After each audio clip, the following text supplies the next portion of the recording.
But some other things right here that I thought was pretty interesting is the best way to predict the future is to invent it. Ooh, I like that. Yeah, it kind of comes, you can see that storyline play out with that kind of moment from the research paper that's like, oh, this could be a company, and then becoming a foundational part of computer science as it, is today. Do you think that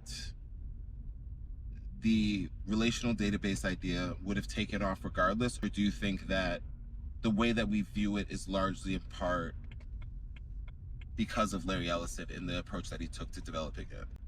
I think it would have taken off regardless in terms of it being a fundamental for technology in 2025. I don't know if it would have had the same form factor that he was able to put it through, right? I still think it would have been, like I said, a foundational thing for computer science or technology, regardless if Larry Ellison makes it commercially available or not. There was a huge evolution, or the huge part that he played in the evolution of the relational databases.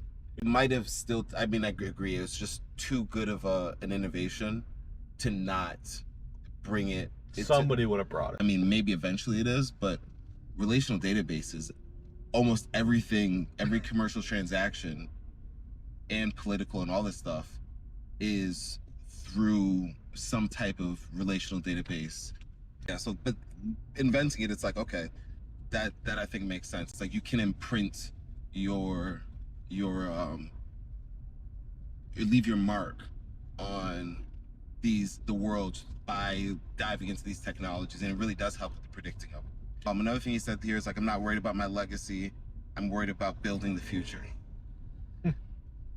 That's interesting. I interpret it as to get the effect that you want, you don't always do the direct thing. It could have easily been like, I'm not focusing on my legacy, I'm focusing on building great products. It's like, well, your great products will give you the legacy.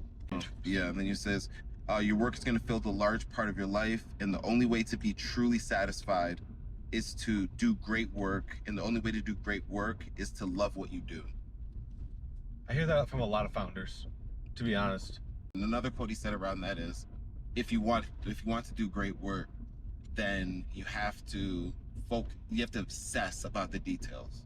Was that him that said that? And obsess over those ones and continuously tweak and tinker, and that's what will lead to the results that we all want. So yeah.